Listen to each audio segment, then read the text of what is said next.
Assalamualaikum warahmatullahi wabarakatuh, sahabat official. Kali ini kami sejalan dan sepemikiran dengan Bapak Kristen ini. Bukan kami membela, tetapi membenarkannya. Namun, di tengah perjalanan kami, biarkan saja mereka melangkah dan umat Islam berhenti karena masuk ke dalam surga.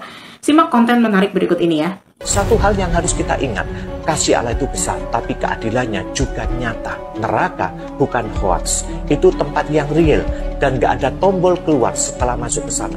Dan kalau kita tahu kebenaran tapi memilih diam, itu sama saja membiarkan orang lain tertipu.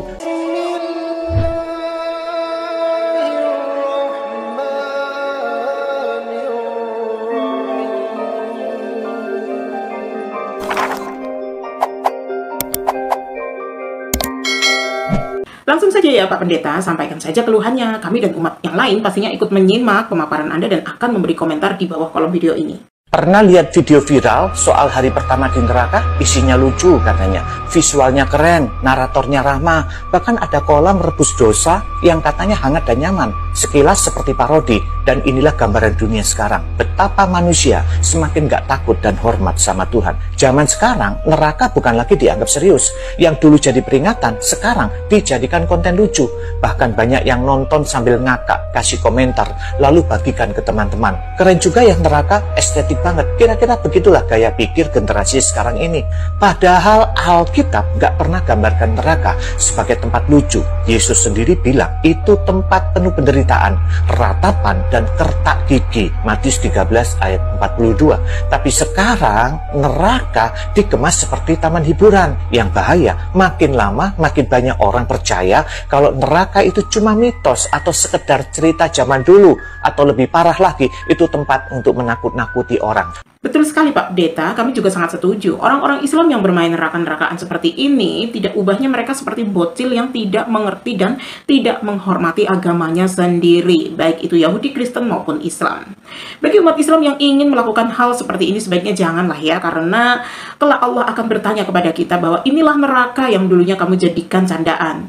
Jadi silahkan ya, jangan menambah dosa yang seharusnya tidak perlu kita lakukan. Nah, silahkan lanjut ya Pak Pendeta, dan kami akan menyimak dengan cermat. Lucunya, ini bukan hal baru. Sejak di Taman Eden, si ular sudah pakai strategi serupa. Waktu Hawa ragu makan buah itu, ular berkata, nggak bakal mati kok, malah kamu akan punya pengetahuan jadi kayak Allah. Kejadian 3 ayat 4 dan 5. Singkatnya, tenang aja, nggak bahaya. Dan sekarang strategi itu dipakai lagi. Tenang aja, neraka nggak seseram itu kok, malah rame, banyak teman, nyaman, bisa ngobrol, sama seperti dulu. Kebohongan dibungkus dengan kenyamanan dan rasa penasaran, dan manusia lagi-lagi percaya. Hal seperti ini memang harus terjadi, di mana antek-antek Dajjal sudah mulai bereaksi, dan seharusnya pendeta mencari tahu siapakah yang membuat aplikasi AI hari pertama di neraka. Pastinya bukan umat Islam ya, tapi umat di luar Islam yang terkontaminasi dengan pemahaman Dajjal untuk mengarahkan agar manusia tidak takut lagi terhadap neraka, seperti yang dikatakan oleh pendeta ini. Terus Pak Pendeta, kami setuju kok dengan argumennya. Yang lebih menyedihkan, gereja sekarang pun mulai kehilangan suara.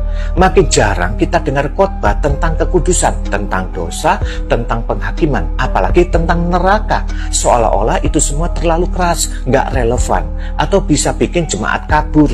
Akhirnya yang dikhotbahkan adalah yang ringan, yang menyenangkan telinga, yang cocok dengan algoritma sosmed. Padahal justru pesan-pesan itulah yang bisa menyelamatkan jiwa manusia. Bandingkan dengan kisah Yunus, waktu dia dengan enggan sebenarnya diutus Tuhan ke Niniwe untuk memberitakan penghakiman, dia cuma ngomong satu kalimat pendek, 40 hari lagi maka Niniwe akan ditunggang balikkan. Dan apa yang terjadi? Semua orang dari rakyat jelata sampai raja bertobat. Mereka berpuasa, berkabung, dan memohon belas kasihan Tuhan. Yunus 3 ayat 5-10. Bahkan rajanya sendiri turun dari tahtanya dan duduk di abu.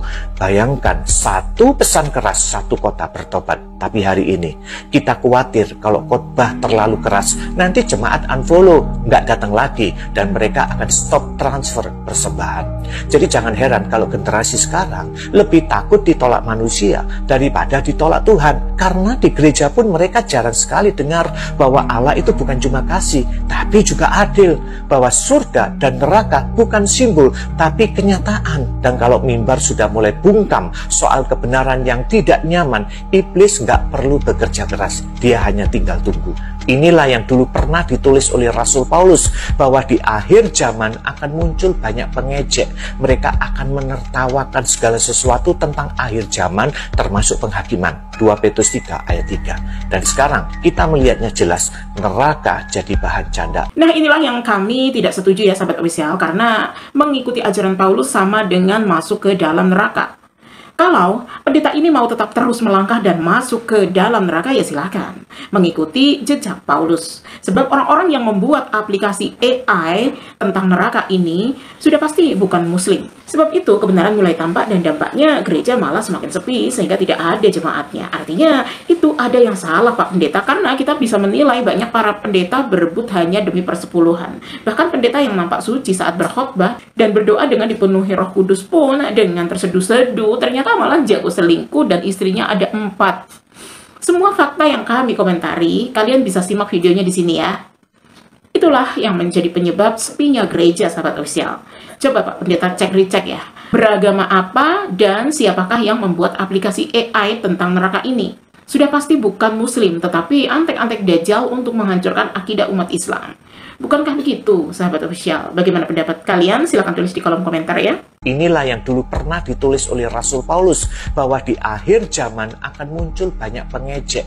Mereka akan menertawakan segala sesuatu tentang akhir zaman, termasuk penghakiman. 2 Petrus 3 ayat 3. Dan sekarang kita melihatnya jelas, neraka jadi bahan candaan, dosa jadi gaya hidup, dan kekudusan dianggap lucu-lucuan. Satu hal yang harus kita ingat, kasih Allah itu besar, tapi keadilannya juga nyata. Neraka bukan hoax, itu tempat yang real, dan gak ada tombol keluar setelah masuk ke sana. Dan kalau kita tahu kebenaran tapi memilih diam, itu sama saja membiarkan orang lain tertipu. Sudah cukup kita diam. Jangan cuma bicara kasih Tuhan, tapi beranilah juga memberitakan penghakimannya. Karena Injil tanpa peringatan adalah kebohongan. Allahumma inni as'aluka bi'anni ashhadu annaka anta Allah la ilaha illa anta antal ahadus samad lam yalid wa lam yulad wa lam yakul lahu kufuwan ahad.